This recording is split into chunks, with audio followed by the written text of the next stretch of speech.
It was one of the most shocking crimes in modern American history, a murder case that tore through one of South Carolina's most powerful families and exposed a web of lies, corruption, and tragedy. The Murdaugh family wasn't just wealthy.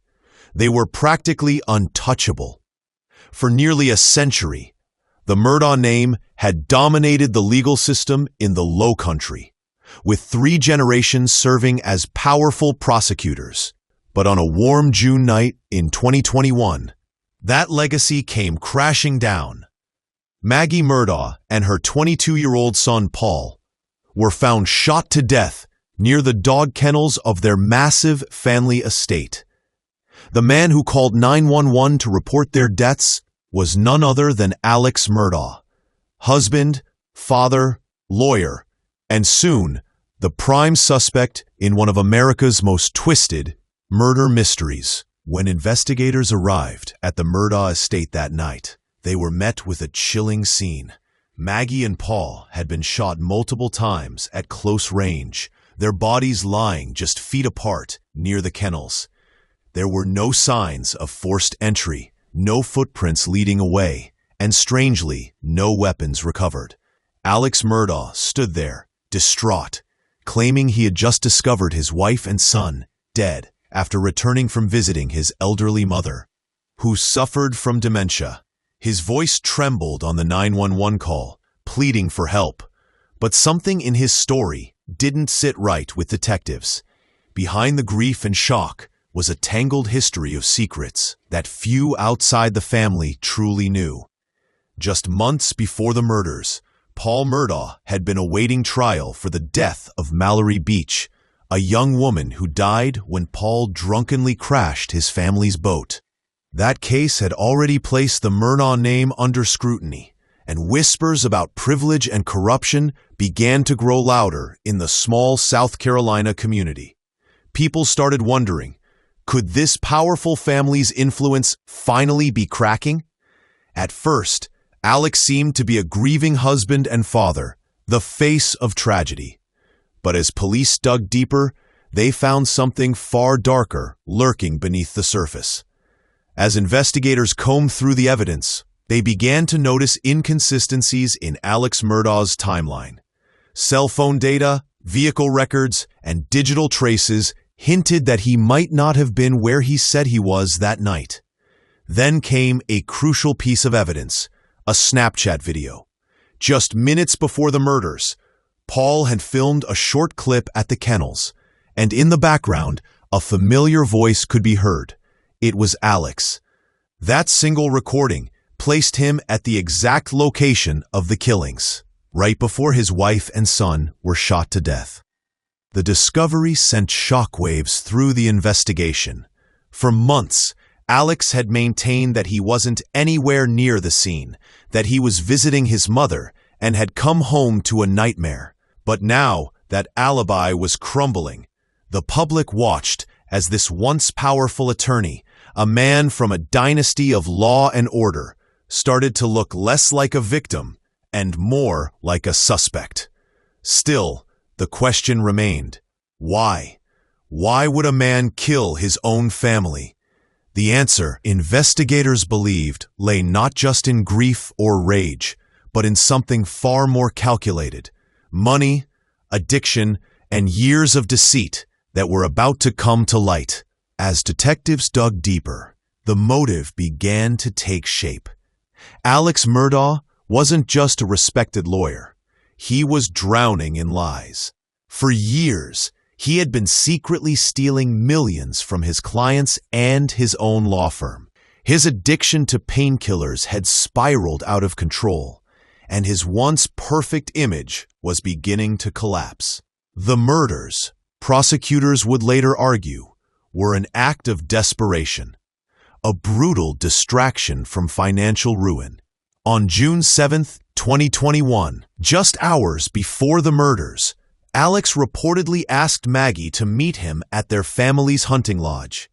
She texted a friend saying her husband was acting fishy and that she felt uneasy. That would be one of her last messages. Moments later, both Maggie and Paul were gone. For a year, investigators quietly built their case. Then, in July 2022, Alex Murdaugh was finally arrested, charged with the murders of his wife and son. The man who once embodied power in the South Carolina Lowcountry now stood accused of destroying his own bloodline. The trial of Alex Murdaugh became one of the most watched court cases in America. Every moment felt like a movie, a powerful man brought down by his own secrets. Prosecutors argued that Alex's empire was crumbling. He'd stolen millions from his law firm and clients, and the truth was about to come out. The murders, they said, were his way of buying time, a way to draw sympathy, to shift the focus from his crimes. But there was no murder weapon, no eyewitness, and no confession. What they did have, though, was a single Snapchat video, taken by Paul just moments before his death. It captured Alex's voice near the dog kennels, at the exact time he claimed he wasn't there. It shattered his alibi. In court, Alex wept, denied the charges, and claimed he loved his family more than anything. Yet the evidence told a darker story, one of greed, addiction, and a man cornered by his own lies. When Alex Murdaugh took the stand, the courtroom fell silent. This was his moment, a chance to explain, to convince the jury he wasn't a monster. He admitted to stealing money, to lying, to years of addiction, but he swore he didn't kill Maggie and Paul. His voice cracked as he said, "I would never hurt my wife. I would never hurt my son, ever." But the jurors didn't seem convinced. Prosecutors painted him as a man who'd lost everything and would do anything to save himself. They showed how his financial crimes were about to be exposed, how his perfect life was unraveling, and how his motive for murder was desperation. In a shocking twist, evidence also revealed that just months after the killings, Alex had hired a hitman to kill himself, hoping his surviving son, Buster, could collect a $10 million life insurance payout. But the plan failed, and Alex lived to face trial. As the trial neared its end, the tension was unbearable. The jury had listened to weeks of emotional testimony. Friends, family, even Alex himself. They'd seen the photos, heard the lies, and watched a legacy crumble in real time. Prosecutors closed with a haunting message. The only person with the motive, the means, and the opportunity was sitting right there. When the verdict came, the courtroom fell still. Alex Murdaugh, guilty on all counts. The man who once stood at the top of South Carolina's legal world would now spend the rest of his life behind bars. 2 consecutive life sentences. No parole, no redemption. Outside the courthouse, the public felt a mix of relief and sorrow. The Murdaugh name, once a symbol of power, was now forever linked to betrayal, greed, and tragedy. Even from prison, Alex maintained his innocence, but few believed him anymore. Today, Alex Murdaugh sits in a South Carolina prison, serving 2 life sentences. A man haunted by his past and the legacy he destroyed.